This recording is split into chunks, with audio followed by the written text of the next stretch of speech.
मैं ईश्वर के राज्य की तुलना किससे करूं? वह उस खमीर के सदृश है जिसे लेकर किसी स्त्री ने 3 फसेरी आटा में मिलाया और सारा आटा खमीर हो गया। संत लूकस का सुसमाचार अध्याय 13 पद संख्या 20 और 21। आज का शुभ संदेश, ईश्वर ने हमारे लिए अपूर्व कार्य किए हैं। ईश्वर ने हमारे लिए अपूर्व कार्य किए हैं। प्रभु में मेरे प्यारे भाइयों और बहनों, महीने का अंतिम तारीख 31 अक्टूबर। आइए हम प्रभु को धन्यवाद दें जो खुशियां, जो आनंद प्रभु ने हमारे जीवन में इस महीने में दिया।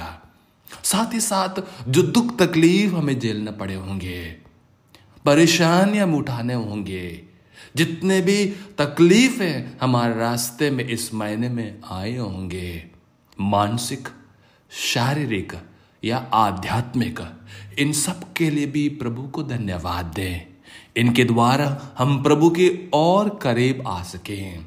इनके द्वारा हम प्रभु की आशीष कृपा मांग पाए।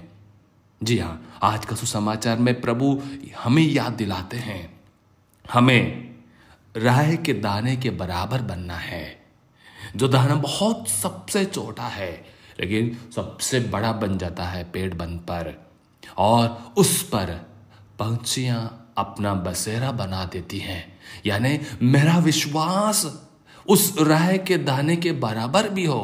सन्मति के सुसमाचार में प्रभु स्वयं कहते हैं, यदि आपका विश्वास राह के दाने की बराबर भी हो, जो आप चाहे वो हो जाएगा। यानी मेरा विश्वास कम से कम उतना होना चाहिए, एक चिमटी भर, ताकि मैं जो विश्वास में मांगता हूं, जो विश्वास में करना चाहता हूं, वे कर पाऊं।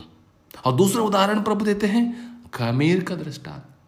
थोड़े से खमीर आटा में मिलाया जाता है, पूरा आटा खमीरा बन जाता है। यानी मेरा थोड़ा सा अच्छा काम समाज में करने से, विश्वास का काम कहीं करने से, प्रभु का वचन किसी का जीवन में डालने पर उनका पूरा जीवन बदल जाएगा। और वही उदाहरण आज प्रभु आपको और हमारे सामने रखते हैं। संत पौलुस कहते हैं, आज जो हम दुख तकलीफ इस दुनिया में, इस जीवन में उठाते हैं, यदि हम ईश्वर से प्रदत्त आशीष कृपाओं को देखेंगे, वो कुछ नहीं है। या दुख तकलीफ कुछ नहीं के बराबर है, नगण्य है। दुख नगण्य है, वो शब्द इस्तेमाल करते हैं। मुझे इस समाज में, इस जीवन में रहते समय क्या करना चाहिए? कम से कम उस खमीर के समान, उस राय के दाने के बराबर बनकर ख्रिस्त विश्वास को हम बांटें, दूसरों में बांटें। जो वरदान प्रभु ने मुझे दी हैं, जो गुणों से मुझे ने आलोकित किया है, उसको अच्छाइयों के लिए दूसरों के जीवन में डाल दें। शायद इसी से हम प्रभु के आशीष कृपा दूसरों में बांट सकते हैं। आमीन।